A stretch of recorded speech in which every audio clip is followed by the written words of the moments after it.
In this video, I'm gonna talk about an odd little habit I have of cutting off zippers and replacing them with string, how I do it, and perhaps more interestingly, why I do it.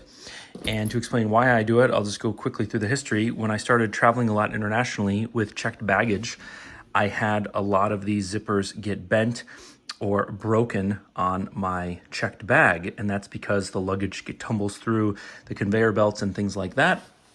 And sometimes it wouldn't just damage this part, it would also damage what they call the slider, where a piece of metal would be bent up and damaged. And so I started, out of necessity, replacing the broken metal pieces with string.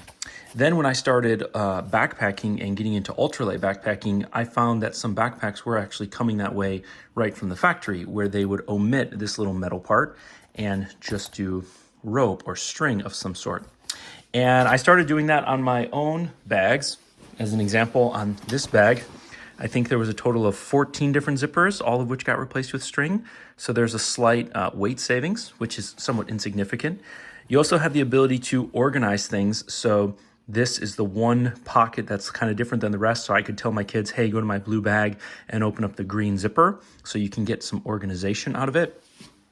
The other big benefit is, like when we bought these bike bags for our kids, these were the style that they all wanted. So we had 3 of them, and then we just added string to differentiate who it belonged to. Blue for my son Paul, red for Rebecca, green for Peter.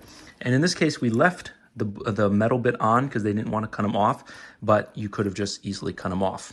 And I'm working on my new climbing bag for our upcoming trip, and I'm just starting the process, and I thought, well, maybe that would be interesting for someone.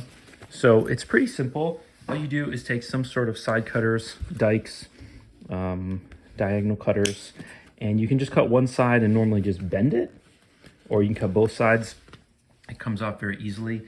And again, if you have a lot of these, then it can add up to a weight savings. The other thing that it allows you to do is to customize the style and the length. So there's nothing wrong with these, no complaint about that. But sometimes you see bags that have something like this, which is good if your hands are really cold. You can get one finger in and you don't have to pinch for, like, I think this comes from the world of like hypothermic hikers. So you just get one finger in and then you can pull, and you can kind of create this same thing if you do like a double fisherman's, where these are a little bit stiff because I don't actually like that style that much. But if you use, instead of a girth hitch at the slider, if you use like a square knot and then you use a double fisherman up here, you can create a big loop. So that's nice. The other thing that's nice about this setup is if you like throw a bag in a trunk, you don't have to worry about these things getting torqued and twisted and either getting damaged or sort of puncturing into another bag and damaging them. So yeah, I normally use about 10 inches of string, and the typical fashion that I do it is I'll just tie an overhand, let me just show this here. I'll just tie an overhand here and then an overhand here, snip and burn. You can make that length, of course, anything you want. And again, you can mess around with double fishermen or girth hitches and other things like that to get a different configuration. But it's just kind of a handy, very simple organizational technique.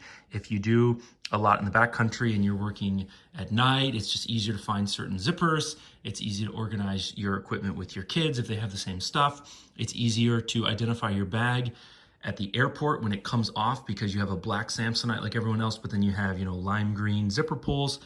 And ultimately, if it matters to you, it's a little bit lighter and simpler setup. I also I sew, and so I tend to cut and re-sew all of the straps once I have an idea of what the length it is that I want.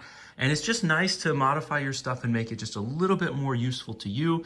Customize it so it stands out from somebody else's if it's a common style bag or piece of luggage, and just make time in the backcountry just a little bit simpler with a little differentiation. All right, well, that's it for today. I hope that was interesting to at least someone. If not, give it a thumbs down. If you think this was lame, to some extent, I would understand that thumbs down. So no judgment here. Otherwise, have a great day.